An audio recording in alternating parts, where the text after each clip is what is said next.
Standing in the dark shadows of the concert stage, I watched another man propose to my wife using the exact same ring I gave her 15 years ago. I sat alone in my house. The room was dark. I looked at the big TV screen. Tonight was the Grammy Awards. My wife was there. Her name was Harper. She was a famous singer, but nobody knew about me. Nobody knew I was her husband. The music played. Harper walked on the stage. She wore a beautiful red dress. She smiled at the cameras. Everyone loved her. A man spoke. He said Harper won a big award.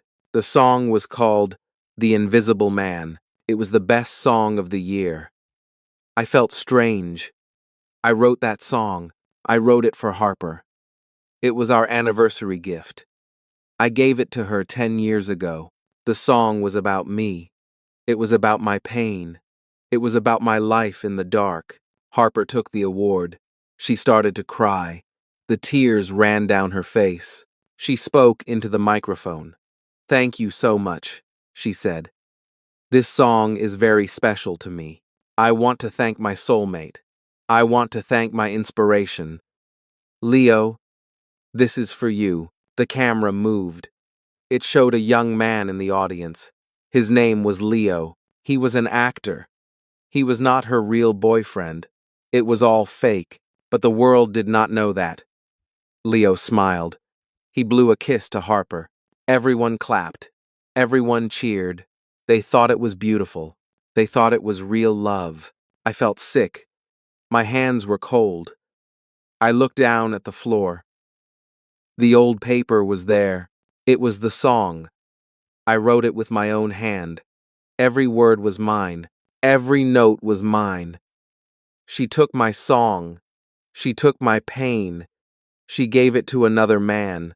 She told the world it was about him, but it was about me. I was the invisible man. I sat in the dark. Harper was in the light. She was happy. She was famous. But I was nothing. I was a secret. I was a ghost. 10 years. I waited 10 years. I stayed quiet because I loved her. I stayed hidden because she asked me to. But now I understood something. She did not just hide me. She took my heart and gave it away. She took my words and made them lies. The TV showed Harper again. She kissed the award. She waved to the crowd. Thousands of people loved her. But I was alone in my dark house. I was her husband, but nobody knew. Nobody cared. I picked up the old paper. I looked at my song. The words were still there, but they did not belong to me anymore. That night, something broke inside me. It was not my heart. It was something deeper. I remembered that day. It was 5 years ago. Everything changed that day. Harper was pregnant. We were so happy. We wanted a baby so much. We talked about our future every night. "I want to tell everyone," Harper said. "I want to tell them about you. I want to tell them about our baby." I was scared, but I loved her. I said yes. We called her manager. We made a plan. We wanted to tell the world the truth. I was her husband. We were going to be parents. The day came. We got in the car. We drove to the TV station. Harper was going to speak on a big show. She was going to say everything. But someone told the reporters. Many photographers came. They wanted pictures of Harper. They wanted to see her big secret. There were 5 cars, maybe 6. They drove very fast. They came very close to our car. "Drive faster," Harper said. She was afraid. I drove faster, but they followed us. They did not stop. One car came next to us. A man held a big camera. He took pictures through the window. Harper screamed. I turned the wheel. Our car hit the side of the road. It was not a big crash. The car stopped. We were okay, but Harper held her stomach. She cried. Something was wrong. We went to the hospital. The doctors came.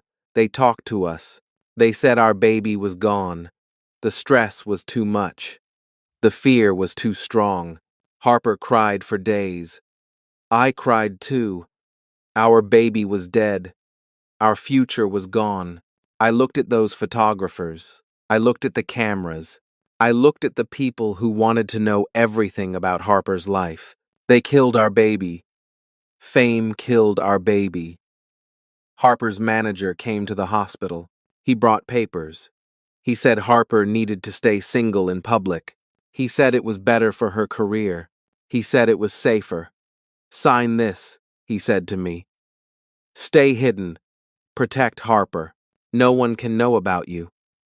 I looked at Harper. She was so sad. She was so broken. I did not want her to hurt more. I took the pen. I signed the paper. It said I was invisible. It said I was a secret. It said I did not exist. I did it because I loved her. I did it because I wanted to protect her. I thought fame was the enemy. I thought cameras were dangerous. So I gave up my name. I gave up my face. I gave up my life. I became a ghost. For 10 years, I stayed in the dark. For 10 years, I stayed quiet. I thought I was protecting her. I thought I was keeping her safe. But now I understood something. I did not protect her. I lost myself. And she forgot about me. Our baby was gone. But I stayed. I stayed because I remembered that day. I stayed because I was afraid. But tonight, watching her give my song to another man, I knew the truth. I did not lose our baby to fame. I lost everything to fame. I lost my child. I lost my name. I lost my wife. And I lost myself. The contract was almost over. 10 years of hiding. 10 years of being a secret. But it was going to end soon. I counted the days. Only 3 months left. Then, Harper could tell the truth. Then, the world could know about me. I was her husband. Soon, everyone would know. I made plans in my head. We could walk outside together. We could go to restaurants. We could hold hands in public. I could kiss her in the street. I was so happy. I waited so long for this day. One morning, Harper left for work. She forgot her iPad on the table. I picked it up. I wanted to send her a message, but I saw something. There was a new document on the screen. The name was strange. It said, Contract Renewal, Confidential. I opened it. I started to read. My hands began to shake. My heart beat very fast. I could not believe the words. Harper signed a new contract. She agreed to stay single in public for 5 more years. She signed it 2 weeks ago. 5 more years. 5 more years of hiding. 5 more years of being nothing. I read more. I wanted to know why. Why did she do this? Then I saw the reason. A jewelry company wanted Harper. They wanted her to be the face of their brand. They called her the independent woman. They paid her $10 million. But there was one rule. Harper had to stay single. She could not have a husband. She could not have a boyfriend. So she signed. She took the money. She sold 5 more years of my life. I sat down. I felt sick. This was not her manager's idea. This was not the agency's plan. This was Harper's choice. She chose the money. She chose fame. She did not choose me. That night, Harper came home. She was tired. She smiled at me. She kissed my cheek. I showed her the iPad. I showed her the contract. Why? I asked. My voice was quiet. Why did you sign this? Her smile disappeared. She looked at the document. Then she looked at me. You read my private papers? She said. Her voice was cold. Harper. You signed 5 more years, I said. 5 more years. I thought we were almost free. She crossed her arms. She looked angry. Caleb, you have everything, she said. You have this big house. You have money. You have food. You have a bed. What more do you want? I want to be your husband, I said. In public. I want people to know. Why are you so selfish? She said. Her eyes were hard. You just stay home. You do nothing all day. I work. I sing. I travel. I make all the money. I wrote your songs, I said. Every song, every word. And I paid you, she said. You have everything you need. Why can you not just be happy? I looked at her. I did not know this woman. This was not the Harper I married. This was someone else. The contract ends in 3 months, I said. You promised me. Plans change, she said. $10 million, Caleb. We need that money. We have money, I said. We have too much money already. You do not understand business, she said. You do not understand my life. She walked away. She went to her room. She closed the door. I stood in the kitchen. I was alone again. I understood everything now. She sold me. She sold 5 more years of my life. And she thought I should say, thank you. 3 days passed. Harper did not talk to me. I did not talk to her. We lived in the same house, but we were strangers. Then one morning, Harper came to me. She smiled. It was a small smile, but it was something. Caleb, she said, I want you to come somewhere. Where? I asked. My concert rehearsal, she said. Today. It is private. No reporters. No cameras. Just the team. I looked at her face. Maybe she was sorry. Maybe she wanted to say something. Maybe she wanted to fix things. Okay, I said. I will come. We drove to the concert hall. It was a big building. We went inside. The stage was huge. The lights were very bright. Harper pointed to the side of the stage. Wait there, she said. In the dark. No one will see you. I walked to the side. I stood in the shadows. I could see the stage, but no one could see me. The musicians came. The dancers came. Everyone started to practice. Harper sang her songs. Her voice was beautiful. It was always beautiful. Then the director walked on the stage. He was a tall man. He held a paper in his hand. Okay, everyone, he said. We need to practice the special moment. The proposal scene. My heart stopped. Proposal scene? What proposal? Leo, the director called. Come up here.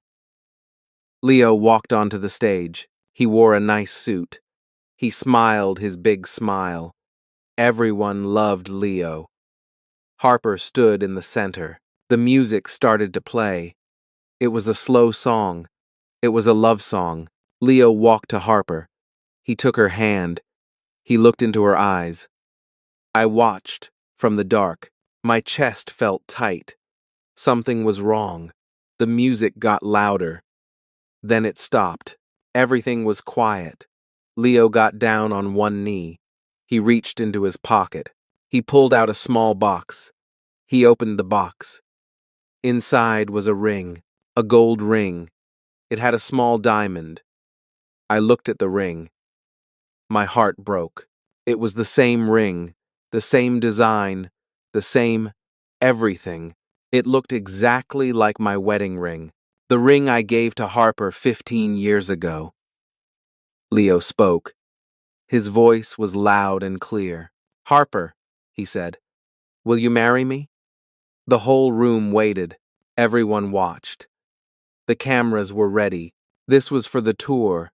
This was for the fans. This was fake, but it did not feel fake. Harper looked down at Leo. Then she smiled. It was a big smile. A real smile. Her eyes were bright. Her face was happy. I knew that smile. I saw it before. I saw it on our wedding day. It was the same smile. The exact same smile. She smiled at Leo the way she smiled at me. When I was her real choice. When I was her real love. My chest hurt more. I could not breathe well. My heart beat too fast. Something was very wrong. Harper said yes. Everyone clapped. Leo stood up. He put the ring on her finger. He kissed her cheek. The lights were so bright on them. The spotlight was white and hot. Harper and Leo looked perfect together.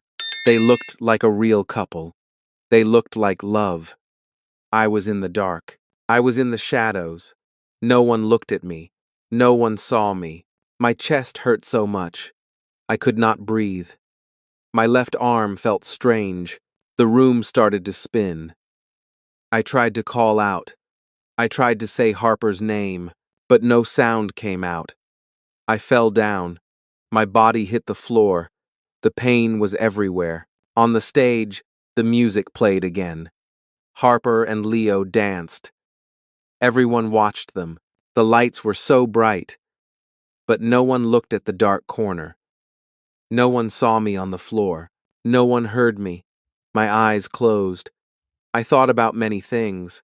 I thought about our wedding day. I thought about our baby. I thought about all the years I stayed hidden. I stayed in the dark for her. And now I was dying in the dark. The last thing I saw was the light. The bright, beautiful light on the stage. Harper was in that light. She was happy. She was smiling. And I was invisible, like always. Then everything went black. I opened my eyes.